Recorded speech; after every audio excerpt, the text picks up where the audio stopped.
It was a quiet night at the Silver Diner, the kind of roadside place where truckers came for black coffee and locals came for comfort. The neon sign flickered above the glass window, throwing streaks of red and blue light across the parking lot. Inside, Emily wiped down the counter with shaking hands. She'd been working double shifts for months, trying to pay rent on a tiny apartment and take care of her younger brother after their parents passed away. But tonight, something was different. She glanced at the door every few seconds, her breath shallow. He was out there again. The same man who had followed her for weeks. He'd park across the street, pretending to check his phone, but his eyes, she could feel them on her every move. She'd reported him once, but the police said there wasn't enough proof. Now he was bolder, closer. And Emily's fear was growing by the day. The bell above the door chimed, and in walked a group of men in leather jackets, the emblem, Hell's Angels, stitched across their backs. The air in the diner changed instantly, customers went silent, forks paused midair, and even the jukebox seemed to skip a beat. But among them was one man who stood out, not because he was the toughest, but because of the quiet calm in his eyes. His name was Jack. Jack was in his 40s, broad-shouldered, a bit weathered, but there was something solid about him, like life hadn't broken him despite trying hard. He took a seat at the far corner booth, nodding once at Emily as she walked over with her notepad.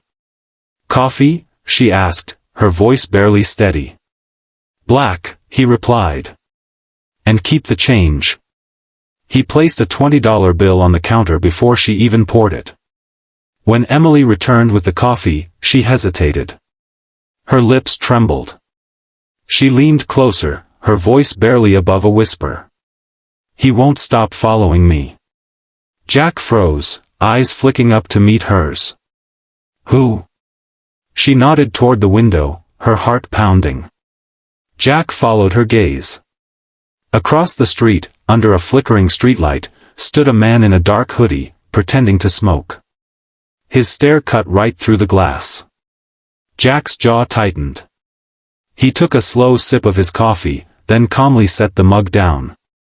Without another word, he stood and walked to the door. The diner went silent again. Every eye followed him. Outside, the stranger shifted uncomfortably as Jack approached, boots echoing against the pavement. Emily watched from the window, breath caught in her throat. She couldn't hear the words, but she could see the tension.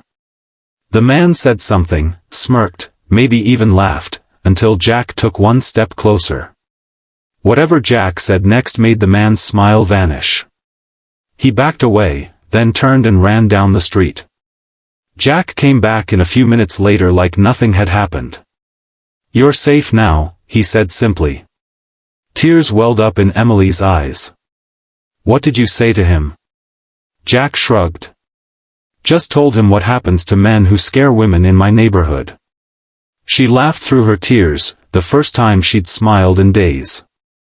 The other customers whispered, impressed, relieved, and a little in awe. But for Jack, it wasn't about heroism, it was about doing what was right. As the night went on, Emily told him more. How she'd been working 2 jobs, how her brother was sick, how she'd been too afraid to walk home. Jack listened without interrupting, his rough hands wrapped around his coffee cup. Then he said quietly, "You shouldn't have to live scared, kid. People forget that kindness can be as strong as any engine." A week later, Emily noticed something new. Every evening, just before closing, Jack or one of his brothers would park their bikes outside the diner. Not to intimidate, but to protect. The stalker never came back. And for the first time in months, Emily slept without fear.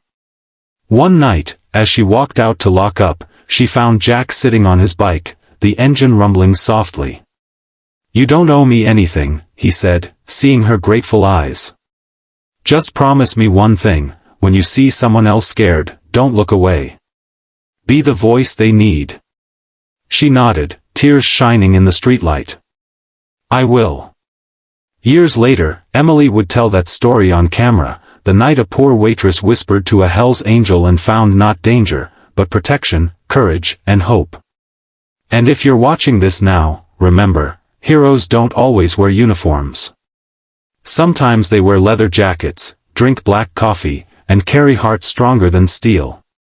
If this story touched you, take a moment to like this video, subscribe to the channel, and share it with someone who might need to hear that there's still good in this world. Because one act of courage can change everything.